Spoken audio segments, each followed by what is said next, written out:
Ok, Renato.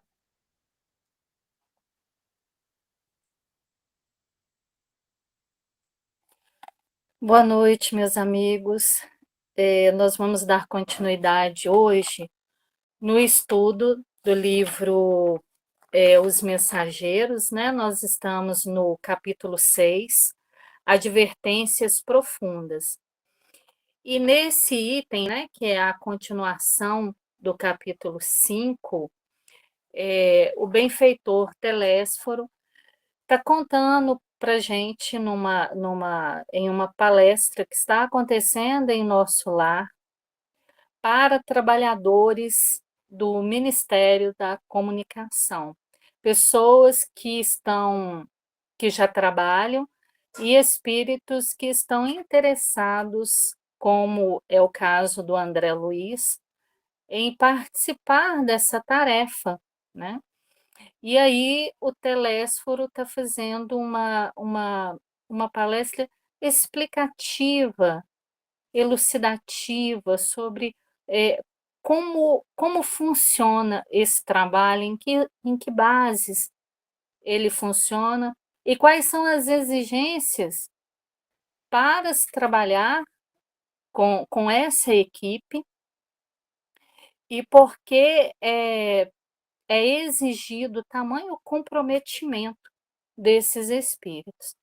Então, na semana passada, nós falamos, nós comentamos aqui, né, até o parágrafo onde ele diz que se o mestre divino adotou essa norma, quer dizer, que dizer das nossas obrigações de criaturas falidas, porque nós vamos lembrar que ele estava falando é, dentre as várias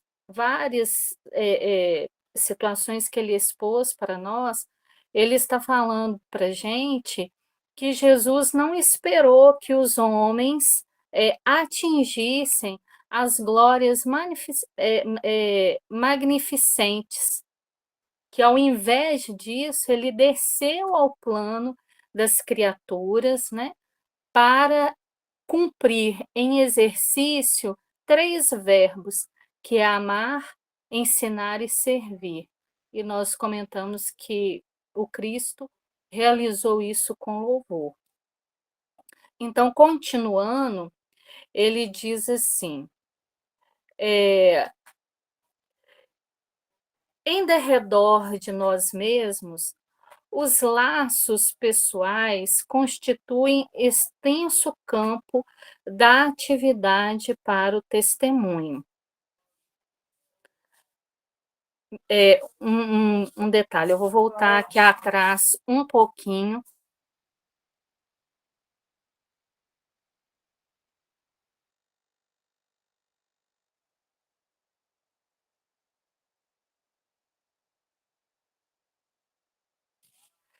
Eu vou voltar aqui um pouquinho aonde ele está dizendo aqui.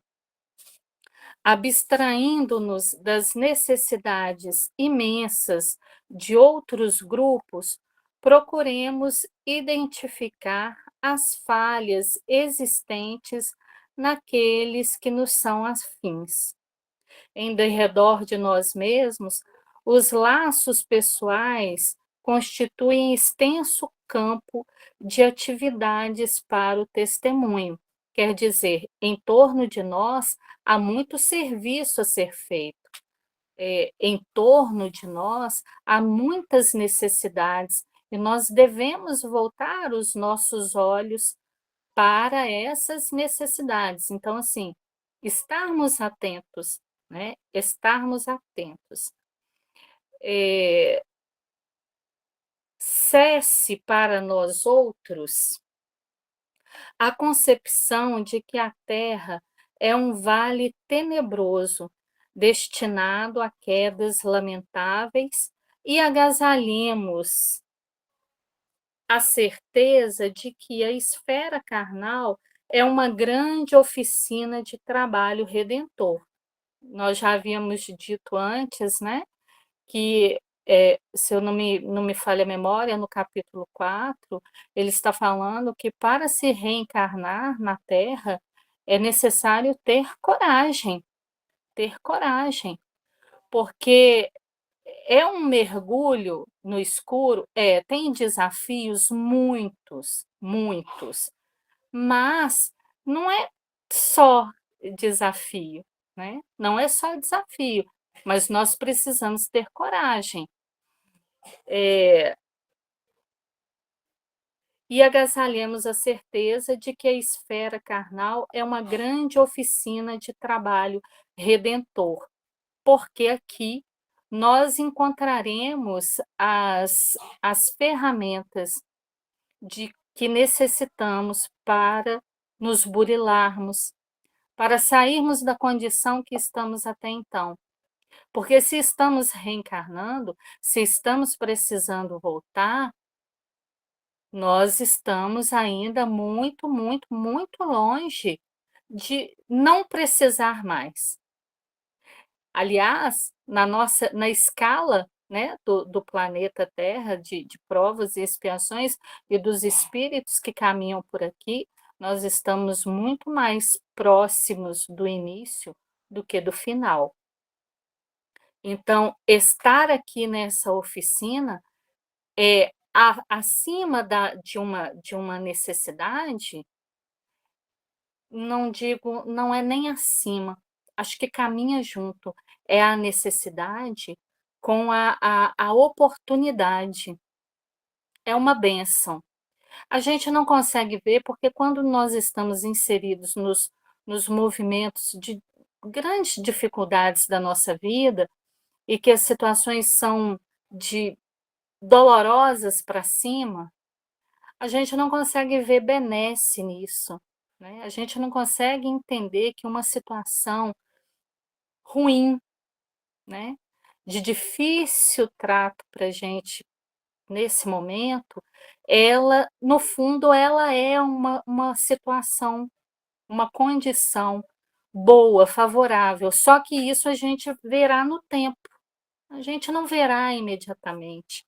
Então, aos nossos olhos, o que está ruim agora, o que está desafiador na nossa vida, vai continuar assim por muito tempo. Nós tendo ainda, cultivando essa visão sobre a situação. Mas todos nós sabemos que quando a gente busca observar o movimento da vida, a gente vai descobrindo que aquilo que foi ruim naquele momento, na verdade foi bom. Era um bom com uma fantasia que não agradou a gente naquele momento, mas foi bom.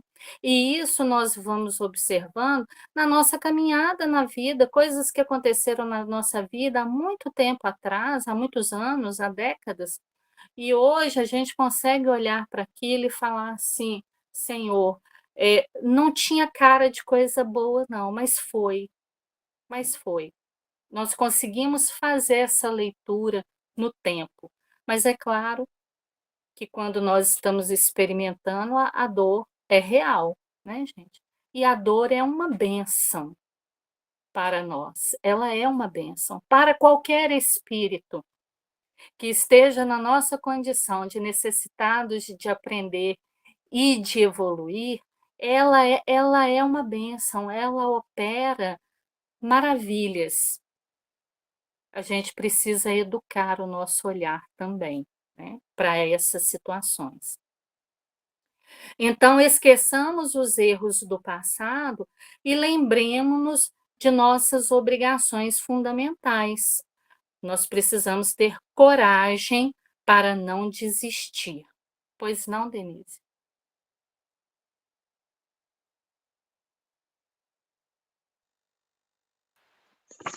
Renata, engraçado que lendo esse parágrafo me fez lembrar uma conversa que eu tive, né, com minha filha há alguns dias.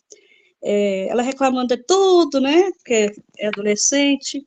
Aí eu disse para ela assim: acorda para a vida, minha filha, acorda, sai dessa bolha. A vida não é um parque de diversão, não. Quando você está aí reclamando de uma vida privilegiada, vamos. Aí eu falei: vamos para a evangelização, vamos embora, que todo domingo eu estou te chamando, vamos embora, para com isso. Aí eu lendo isso aqui, eu lembrei da conversa que eu tive, sabe? Que nós não viemos, eu falei com ela assim, nós não viemos aqui para ficar aí pensando, não vivendo preso dentro de um quarto, na frente do computador, não, minha filha.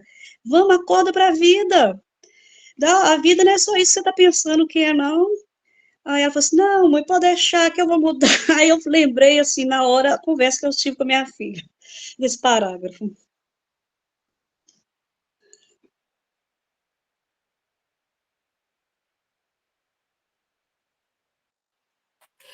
E desse parágrafo para diante, a gente vai observar uma coisa, que o ministro Telésforo, esse benfeitor, ele é muito ele é muito claro, ele é muito cirúrgico nas suas colocações, sabe? O que ele fala não fica com aquela pegada dúbia. Será que ele quis dizer isso? Não, ele está dizendo exatamente o que ele quer dizer. Então a gente precisa prestar atenção e não ficar divagando, porque ele está sendo muito claro. Quando a gente lê, a gente consegue observar que ele é muito assertivo. E como ele está falando para médiums, então ele está falando para nós, né? Então vamos lá. Ele diz assim: a causa geral dos desastres mediúnicos é a ausência da noção de responsabilidade e da recordação do dever a cumprir. Ele já dá um puxão de orelha aí, né? E daqui para frente tem muito disso. Porque é, nós sabemos que nós, como médiums, muitas pessoas aqui trabalham, né, na seara espírita. Então nós estamos falando para médiums. Mas existem médiums na Igreja Católica? Claro. Existem médiums na Igreja Evangélica? Claro. Existem médiums na Umbanda? Óbvio. Nós estamos falando para os médiums que estão dentro do centro espírita, que é a maioria de nós, né? Mas caso não seja, também cabe aos outros médiums que estão em outras casas de oração, em outros trabalhos. Porque nós temos muita dificuldade de firmar as nossas pernas, os nossos pés, que são frágeis, né? Nossas pernas são bambas ainda, mas nós temos uma dificuldade de firmar os nossos compromissos, a nossa atenção com os trabalhos que a gente vai buscar. Nós pensamos assim: olha, eu vou naquela casa espírita, eu gostei de lá, tem umas palestras bacanas, a gente toma um passe, fica bem, né? Equilíbrio. Eu vou para lá. O serviço é voluntário. Gente, eu não sei, não entendo, não compreendo por que uma grande maioria pensa assim: se é voluntário, eu realizo do jeito que der. Se é voluntário, eu vou quando eu estiver com vontade. Se é voluntário, eu vou fazer se eu tiver um tempo. Mas espera aí, quando a gente vai se oferecer para um trabalho dentro da seara espírita, digo assim: eu tenho interesse em realizar essa tarefa, eu quero. Nada justifica eu pensar que se eu vou realizar, eu vou para a tarefa da campanha do quilo. Gente, eu estou dando um exemplo aleatório, tá? Aleatório. Eu vou para a tarefa da campanha do quilo. Eu vou para a tarefa do passe. Eu vou para a tarefa de manutenção da casa. Aí no dia da tarefa eu falo assim: não, não posso, por essa ou por aquela razão, por esse ou por aquele motivo. A espiritualidade compreende os motivos reais? Compreende. Quais são os motivos reais? Aqueles motivos que têm uma carga de responsabilidade primária. Tem uma pessoa doente na minha família, eu sou responsável por ela. Isso justifica a minha ausência? Sim. Eu estou doente, eu não consigo fazer. A gripe no outro não incapacita o outro, a mim incapacita. Eu consigo fazer? Não, então não vou fazer. As razões profundas, gente, que são aquelas razões que a gente não fica buscando desculpas para não realizar. Ah, eu tenho uma tarefa para fazer. Ah, se der tempo eu faço. Não, não é se der tempo. Eu me comprometi. Aí, quando a gente vai ver, a gente pensa assim: "Ah, eu me comprometi com a Rosa. Ah, eu me comprometi com a Denise". Não, a gente não se comprometeu com esses trabalhadores que estão à frente não, porque se a gente faltar, esses trabalhadores vão ter que se virar e realizar. Eu me comprometi com a espiritualidade. Eu me comprometi com esse pessoal aonde eu passei antes de reencarnar, falando assim: "Olha, eu vou me dedicar. Aonde eu estiver, eu vou me dedicar". Então, primeiro a gente quebra aquela ideia de médium é aquele que está na reunião mediúnica. Não, já entendemos que isso não é verdade. Médium somos todos nós e existem as tarefas, os trabalhos, as situações às quais eu me entrego, porque se eu chego num lugar procurando uma tarefa, eu não estou fazendo um contrato de trabalho, não é com aquela pessoa que está na coordenação do trabalho, não. Eu estou me comprometendo com a espiritualidade, com o andamento daquela casa. Ah, mas tem tanta gente, se eu não for, não vai fazer diferença. É claro que vai, porque já pensou se todos os outros pensam a mesma coisa e todos os outros podem pensar a mesma coisa. E precisamos lembrar que, independente da tarefa ter 50 tarefeiros, cada tarefeiro tem a sua obrigação e aquilo lhe é peculiar. E a parte que lhe cabe é sua. A pa Depois, mais ao final desse capítulo, nós veremos em que bases, gente, já estudamos sobre isso, mas aqui vem um reforço. Veremos em que base está, a valorização do nosso trabalho, com a moeda bônus hora. Veremos isso aqui. Pois não, Rosa?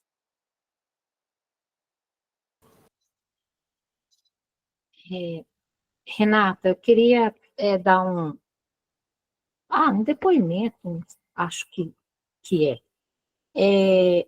No final de ano, vou contextualizar aqui para quem não frequenta a CEBEM mais assiduamente, às vezes vai só nas palestras, ainda não tem, como nós que já frequentamos mais, nós tivemos uma confraternização na casa de uma das pessoas, né, que foi da Jane. E aí, assim, eu senti falta, muita falta de uma pessoa, que é uma pessoa muito participativa. Eu imaginei que talvez estivesse viajando, num outro compromisso, alguma coisa assim, um compromisso assim de final de ano, porque a gente já estava bem pertinho do Natal. Aí depois eu fiquei sabendo que essa pessoa estava fazendo visitas paternas. Nossa, assim, eu fiquei assim, emocionada de pensar nisso, sabe? A gente lá na festa, todo mundo, assim, e a gente, eu tenho certeza que muita gente sentiu falta dessa pessoa, dessa dupla. E aí, assim, nunca me passou pela cabeça que eu não tivesse ido para ir fazer as visitas, que possivelmente não tinha conseguido fazer e, e foi cumprir a que se propôs. Então, isso para mim foi assim, foi muito bacana, eu achei muito bacana, acho que eu nunca vou esquecer disso, sabe? Esse propósito aí que você está dizendo. A partir do momento que eu assumo, é claro que tem os contratempos, tem as adversidades, mas, gente, nós estamos sendo chamados a todo momento, e nós, espíritas, um pouco mais complicado, porque nós não vamos poder dizer que não sabíamos, não vamos poder dizer que não tivemos oportunidade. Isto, assim, além de todas as outras que a gente tem no dia a dia, igual fala aqui, né, que as relações pessoais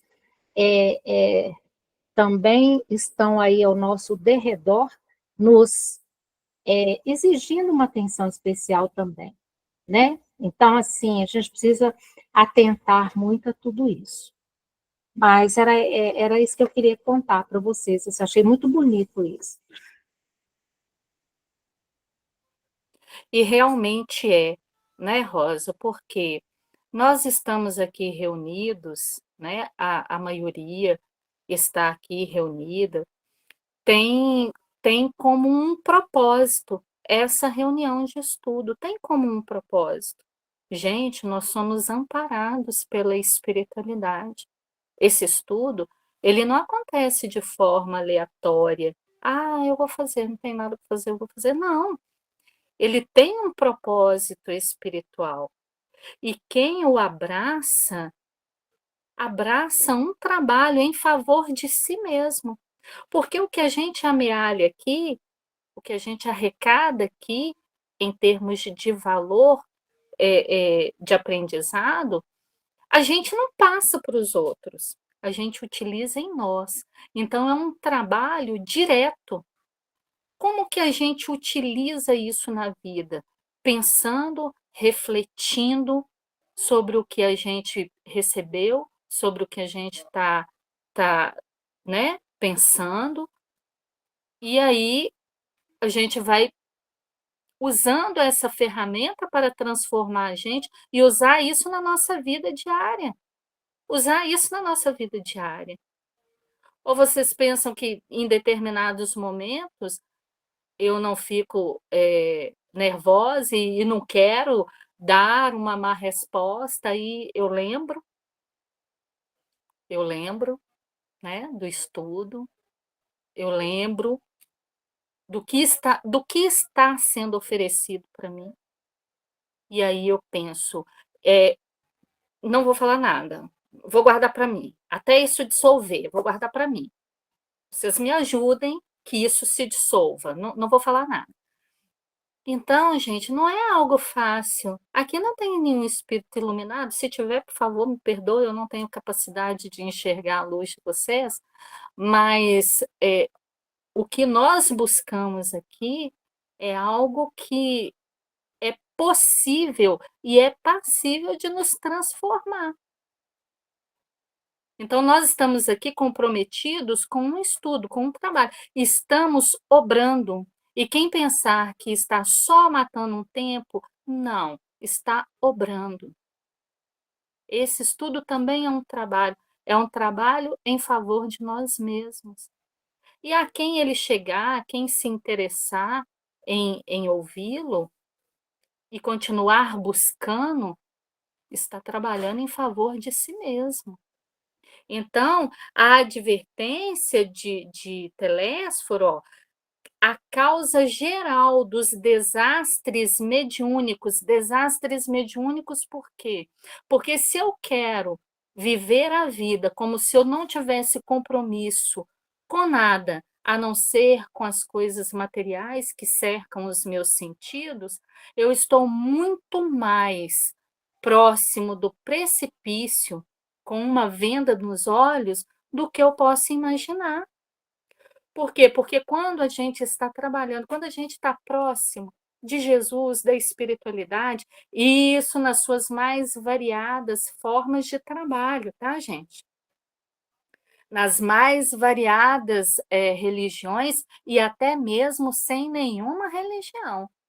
Mas quando eu estou mais próximo do que me alimenta, do que sacia a minha sede com qualidade, com valor, com peso, eu tenho mais resistência. Eu tenho aqueles sinais, sabe? Aqueles sinais de trânsito, vermelho, amarelo e verde, mais assim, ó, à minha frente, e eu consigo observar. Então, o que causa isso? É a noção da ausência, da falta, que ele está falando, da falta de noção de responsabilidade. Até quando nós continuaremos sendo irresponsáveis? Não é uma tarefa aleatória. Não é se der eu vou. Eu vou estudar, vou pensar, para saber se aquilo que eu quero fazer, o meu tempo, os meus compromissos ordinários, cabem dentro daquele horário, daquele dia, e se cabem com constância, com frequência. Então, se é isso, eu me comprometo nesses termos. Eu posso ir à casa espírita uma vez no mês participar de tal tarefa, é o que eu consigo fazer. Então, faça. Mas faça com consciência de que você se comprometeu, não foi com a casa, com o ambiente material, apesar de estar indo exercer algo, né, que é tátil, está ali dentro daquela casa. Não, você se comprometeu com a espiritualidade. Com a espiritualidade, você falou: olha, eu posso uma vez no mês. Então, fica, né? Para a gente poder lembrar. Para a gente poder lembrar. Ele está dando para a gente esclarecimentos, não são toques, são esclarecimentos. Quantos de vós fostes abonados? Essa palavra é muito forte, tá, gente? É muito forte. Abonados. Aqui, por generosos benfeitores que buscaram auxiliar-vos, condoídos de vosso pretérito cruel. Ele está falando para médiuns em preparo para retorno.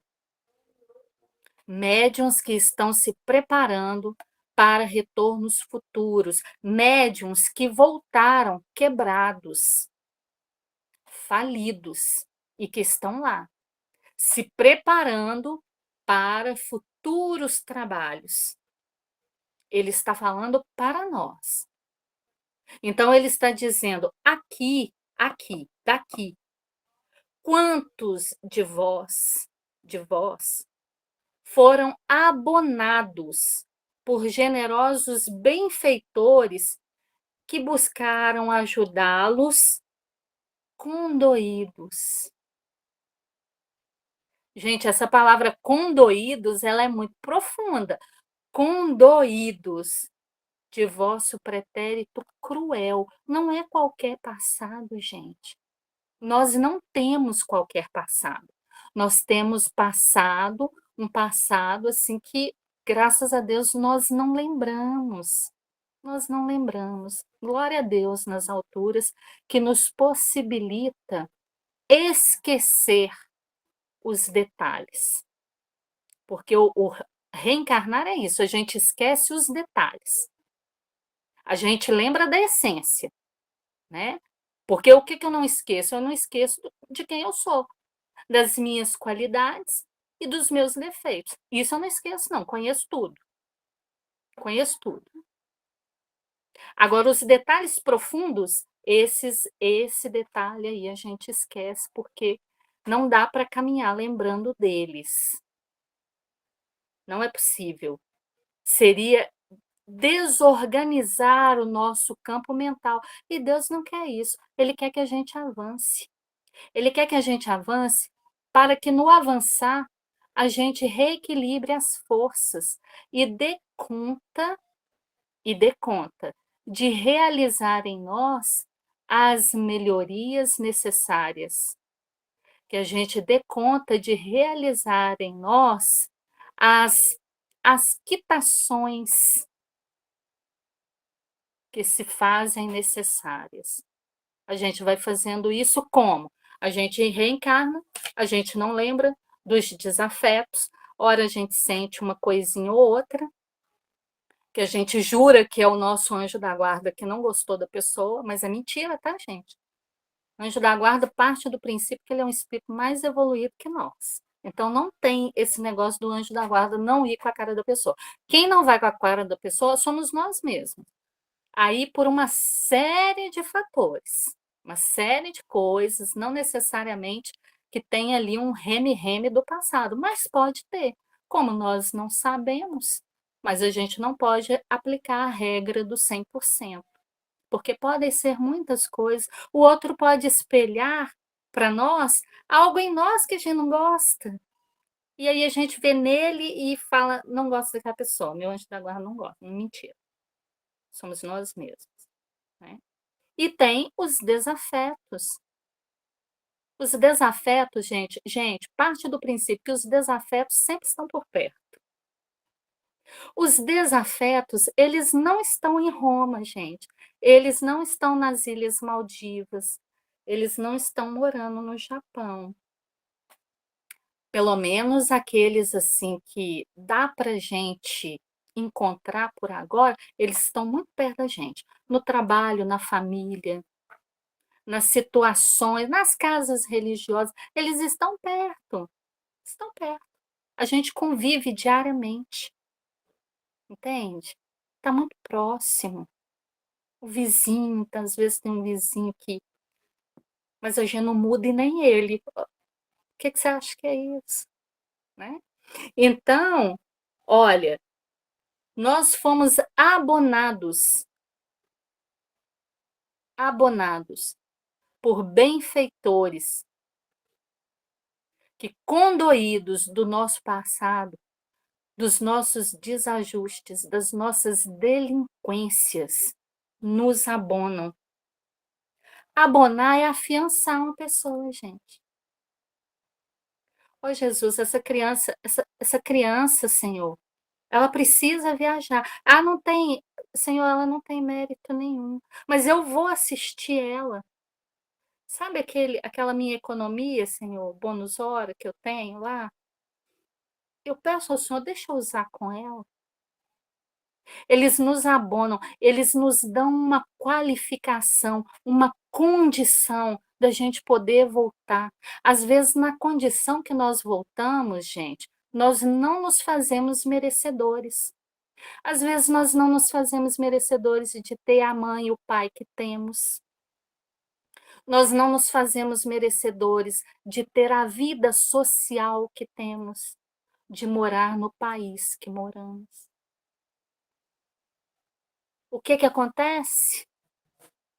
Tem esse abono, né? Tem essa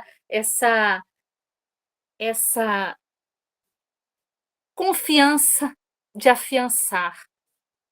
E o que a gente faz com eles? A gente sai de lá, prometendo mundos e fundos. A gente fala Telésforo, eu não vou cair de novo. Ministro, eu agradeço. A gente fala, na nossa fala, ela é sincera. Naquele momento, ela é sincera. Tem medo? Tem, mas tem esse suporte espiritual. E aí nós não podemos dizer, esses espíritos só fazem isso com aqueles espíritos que estão numa condição muito melhor que nós. Não, gente. Partiu do princípio que tem um passado cruel, esperando um equilíbrio, um reajuste, partiu do princípio que tem uma dívida, é como se eu precisasse viajar hoje daqui para São Paulo e eu não tivesse um tostão. Aí eu viro para um amigo e falo, por favor, me ajuda a chegar lá. Ele fala, não, não preocupa não. Eu tenho uma economia, eu vou te ajudar. Jogando por baixo é mais ou menos isso, tá? Então, quantos de vós partistes entusiastas, porque é óbvio que a gente parte entusiasmado, gente. A gente, né? parte, tem um medo, eu acredito que tem, sim, né, uma insegurança, mas eles conseguem trabalhar isso conosco, formulando enormes promessas. Entretanto, não soubestes recapitular. Recapitular é pensar sobre a situação, é reavaliá-la, avaliar novamente, observar com clareza, reobservar, observar novamente. Não soubestes recapitular dignamente para aprender a servir.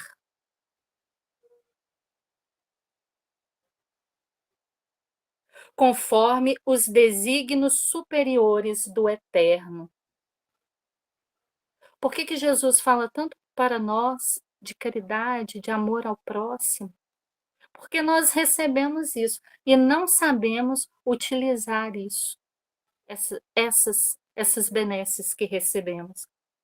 Quando o Senhor vos envia possibilidades materiais para o necessário, caso alguém tenha achado que ele foi um pouquinho duro, não terminou não, tá, gente? Ele continua. Quando o Senhor vos enviava possibilidades materiais para o necessário, regressáveis à ambição desmedida. Ante o acréscimo de misericórdia do labor intensificado, agarrastes à ideia da existência cômoda. Junto às experiências afetivas, preferistes os desvios sexuais. Ao lado da família, voltastes à tirania doméstica e aos interesses da vida e aos interesses da vida eterna, sobrepusestes as sugestões inferiores da preguiça e da vaidade. Deste-vos, na maioria, a palavra sem responsabilidade e a indagação sem discernimento, amontoando atividades inúteis. Como médiuns, muitos de vós, preferireis a inconsciência de vós mesmos. Como doutrinadores, formuláveis conceitos para exportação, jamais para o uso próprio. Então, aqui ele faz uma lista das nossas quedas. E ele vai listando, ele vai fazendo, né, uma lista de todas as situações que fazem com que o homem na Terra caia. Que são essas. Possibilidades materiais, a gente não sabe usar. Aí, quando a gente usa ela para se afastar de tudo que nos chama, nos convida a um trabalho, ao exercício de amor, de socorro aos mais desvalidos. Ah, não preciso. O material. Aí ele vem e fala dos transtornos sexuais, das tiranias em família, né? Das paixões que a gente jura que é amor, mas é possessão, é apego. Ele faz uma lista, né? E ele diz para nós que nós usamos a nossa palavra sem responsabilidade e sem discernimento. Nós somos irresponsáveis ao falar e nós não conseguimos pensar para avaliar o tamanho do problema que a gente está gerando. A gente não discerne sobre essa situação. E aí, a gente se amontoa com um excesso de falas, com um excesso de desserviço, que é isso que a gente acaba prestando na vida, desserviço. Desserviço à vida, né? Porque nós, como médiums, nos entregamos a inconsciência de nós mesmos. Ser inconsciente de nós mesmos é terrível. Extrapola a irresponsabilidade em vários setores e vai escalonando. A conta não fecha, né? Por quê? Nós somos muito bons em formular conceitos e receitas para os outros, não para nós, que é o que ele fala aqui, ó. Conceitos, formuláveis conceitos para exportação, para o outro, para fora, jamais para uso próprio. Então a gente cai naquela armadilha, né? Naquela armadilha da inconsciência, da irresponsabilidade, quando a gente diz assim: faz o que eu mando, não faz o que eu faço. Não sei quem formulou essa frase, mas tá aqui, né? Deve ser um médium desse aqui, com certeza. E que não é uma crítica a quem formulou, porque a gente faz isso. Nós fazemos isso. Nós formulamos conselhos, né? A gente fala de saúde, não cuida da nossa. A gente fala de equilíbrio mental, a gente não cuida do nosso. A gente fala de responsabilidade nos vários setores da vida. E nós costumamos não ser efetivos nessas ofertas. Enfim.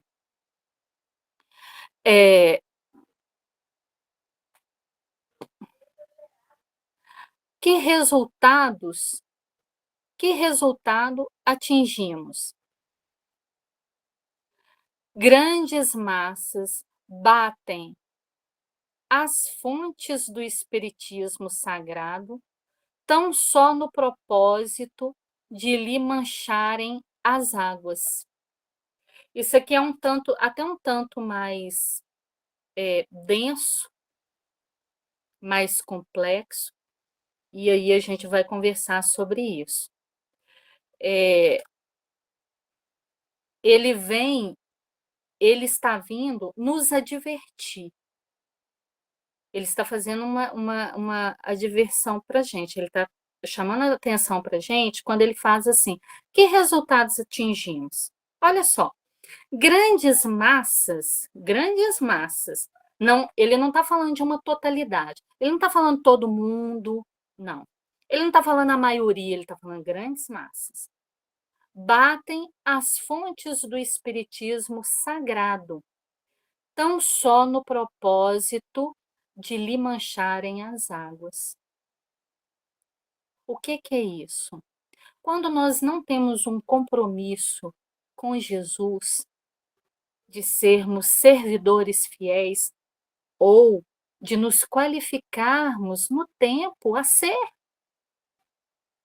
Gente, nem todo mundo ainda pode ser apóstolo, mas todo mundo pode ser discípulo.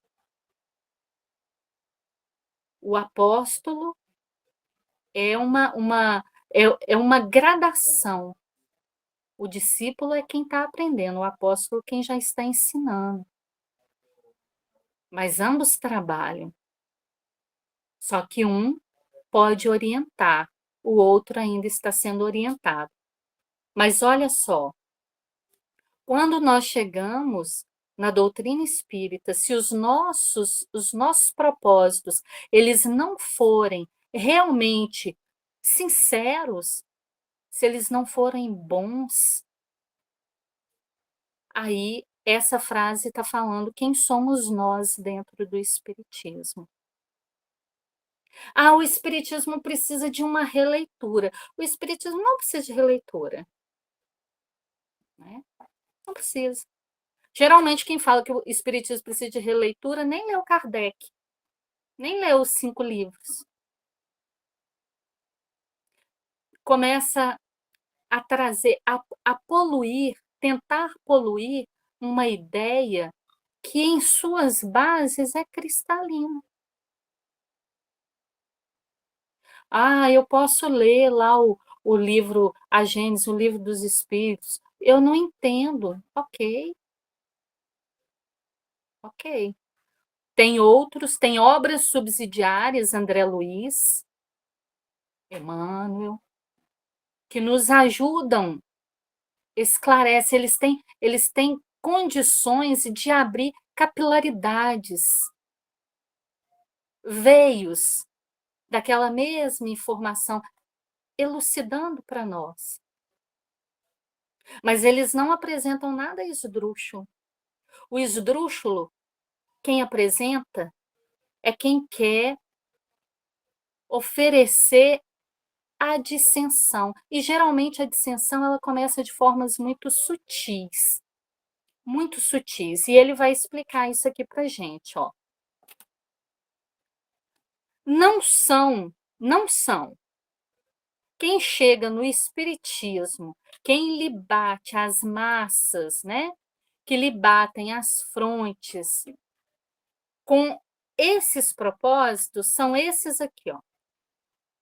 Não são os procuradores do reino de Deus, os que lhe forçam, desse modo, as portas, e sim os caçadores. Quem está procurando? Gente, nós estamos aqui, nós estamos procurando.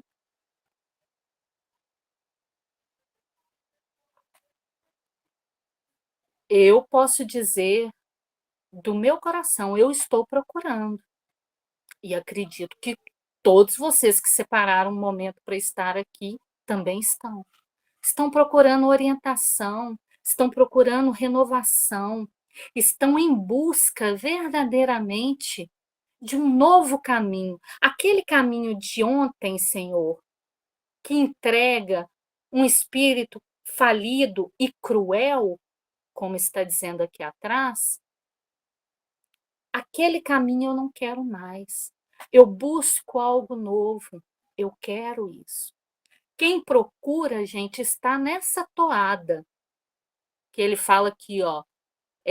Quem tenta manchar o espiritismo não são os procuradores, quem está buscando.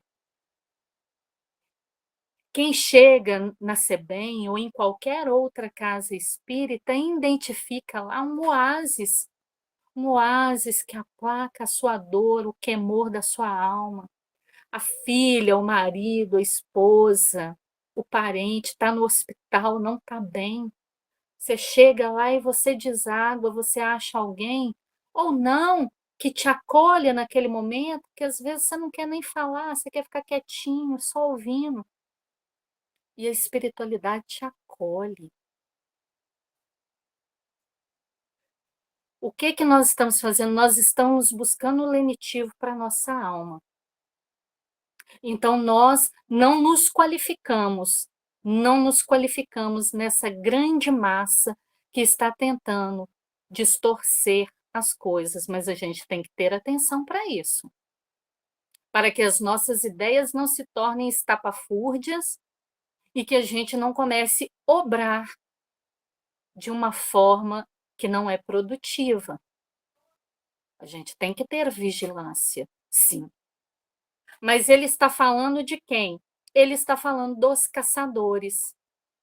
Os caçadores, gente, aqueles que caçam a contenda, porque nem todo mundo, o que ele está dizendo aqui, nem todo mundo chega na casa espírita para ajudar, para colaborar, para engrossar as fileiras do Cristo,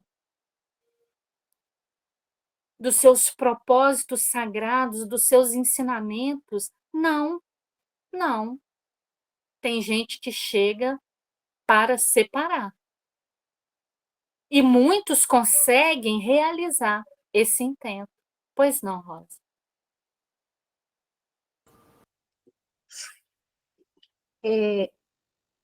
Aqui, no caso, eu quero fazer uma pergunta, tá, Renata? Para você e para todos que estão aqui.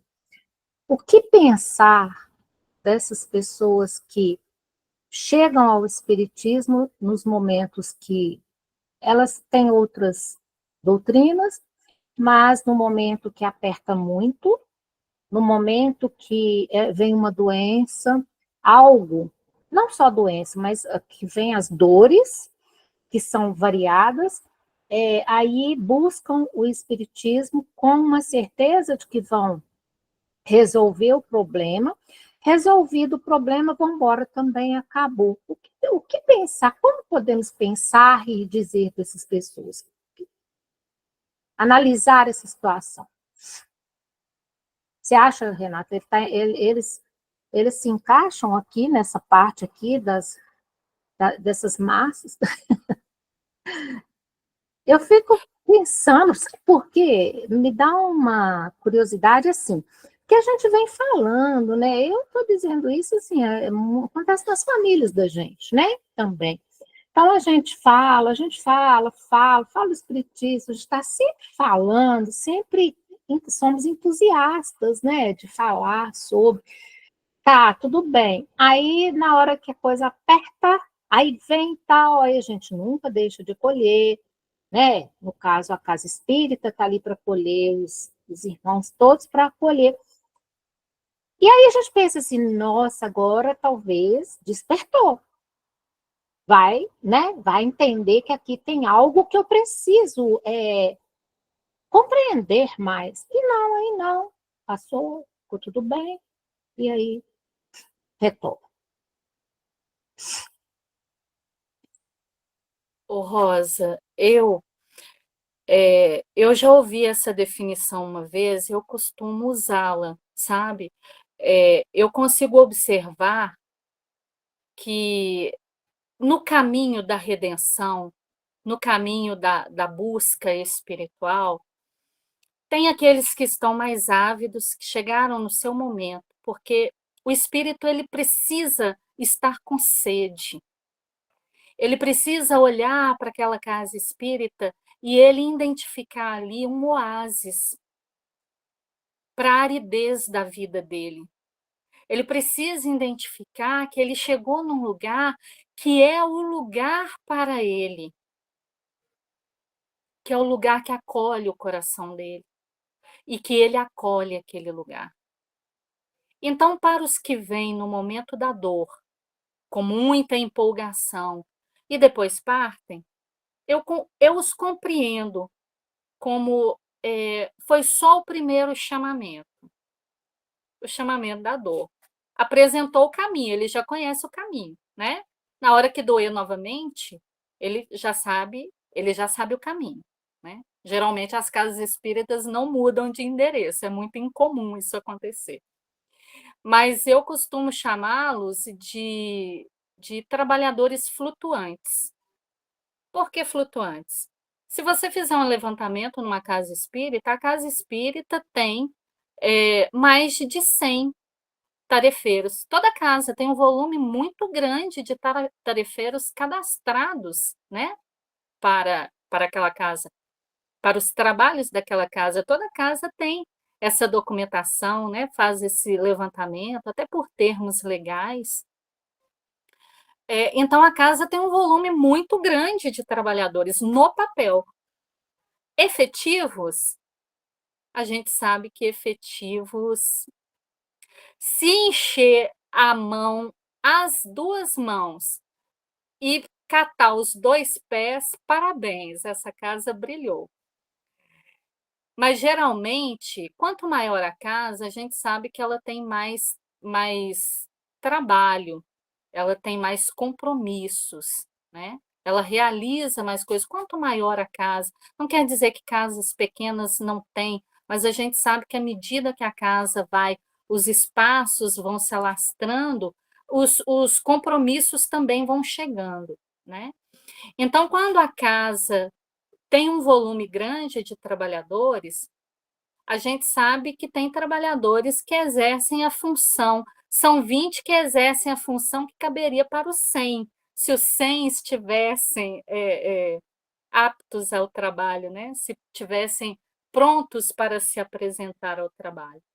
Então, eu chamo de trabalhadores flutuantes. São aqueles trabalhadores que dizem que são trabalhadores, né? Mas eles não estão nas suas funções, não pode se contar com eles.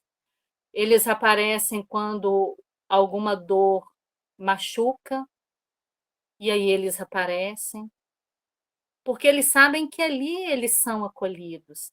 E tem que ser, o propósito é esse. Jesus não fecha a porta da sua casa para ninguém. O propósito é esse. Não importa se ele é flutuante. Ele chegou, ele é acolhido. Ah, eu tenho um trabalho. E aí, gente, a gente tem que lembrar uma coisa que eu falei anteriormente. Não é aquele pequeno, aquele trabalho que você faz naquele dia que você pode, mas naquele dia que você pode, você está 100% comprometido. Eu não estou falando desse trabalhador que elegeu um dia que é o dia que ele pode. Eu estou falando do trabalhador que é esse que você citou. Quando dói, ele chega, ele fica um tempo. Quando melhora, ele parte. E isso é um movimento muito comum. Então, eu costumo observar que a irmã Dor, ela se apresentou, levou ele até ali, apresentou para ele, né, as formas de se manter em equilíbrio, mesmo dentro da tempestade. Mas ele resolveu sair? Ele resolveu sair. Aí a gente vai ver que tem muitas pessoas que dizem assim: olha, eu não aguento ficar naquela casa, porque aquela casa age assim, e eu não concordo. Quando nós estamos, isso é uma coisa, é uma reflexão minha que eu busquei para mim, na minha vida. Quando nós estamos recém-chegados ao Espiritismo, e que a gente, né, vai, abraça uma tarefa e fica feliz e quer participar mais e tal, e aí a gente vai vendo que vai surgindo, né, os pequenos espinhos, as situações adversas, e aí a gente costuma dizer assim, eu disse isso muitas vezes, eu preciso entender qual que é o meu valor para essa casa. A gente formula a pergunta dessa forma quando a gente ainda não compreende as coisas, muitas coisas. À medida que você vai criando estofo, que você vai criando compreensão na vida, você não faz mais essa pergunta. O que que eu represento para essa casa? A pergunta muda, porque quando o sentido da pergunta muda, ela mostra que a sua compreensão sobre vários aspectos da vida mudou também. A gente pergunta assim, diante de tais adversidades, qual é o real valor dessa casa para a minha vida? Quando a gente faz essa pergunta, independente das dificuldades que surgirem, a gente se mantém, a gente entendeu que o nosso lugar é ali.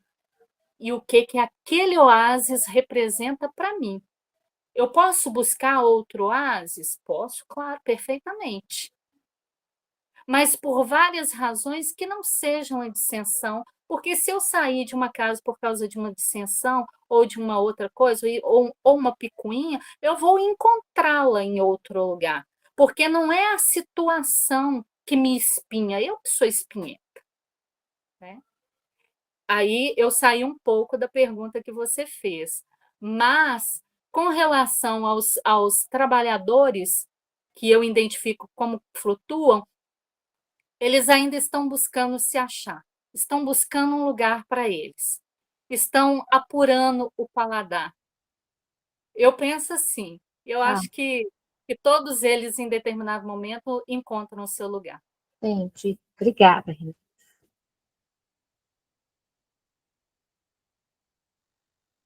Gilberto, por favor, querido. Algumas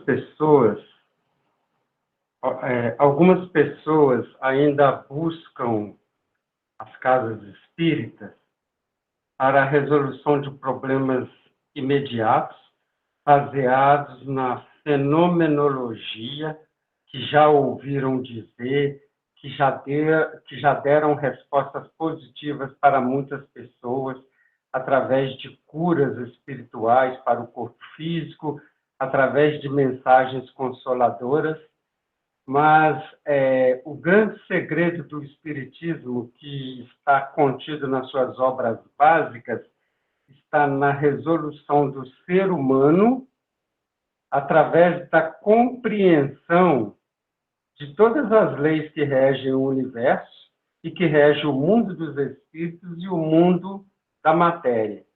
E o grande, durante todo esse estudo, o meu pensamento ficou super ligado numa situação. De um livro que eu estou lendo, eu vou falar uma palavra. Nós vivemos num ritmo hipnótico. Muita coisa que foi dito aqui está baseado em que a gente ainda está extremamente vinculado às coisas materiais, aos problemas menores da vida. Eu estou falando problemas menores no sentido de que o nosso maior problema é o nosso problema espiritual. A gente veio aqui para resolver o problema espiritual, mas a gente se deixa enredar nas malhas dos problemas materiais. Então, a gente dá um grande valor às coisas materiais, a gente não consegue sair dele porque a gente ainda é frágil, a gente é uma criatura frágil e vivemos vinculados a esses problemas materiais. Eu nem vou me distender mais, a ideia é só essa mesmo. Obrigado. Renato, já deu o horário aqui.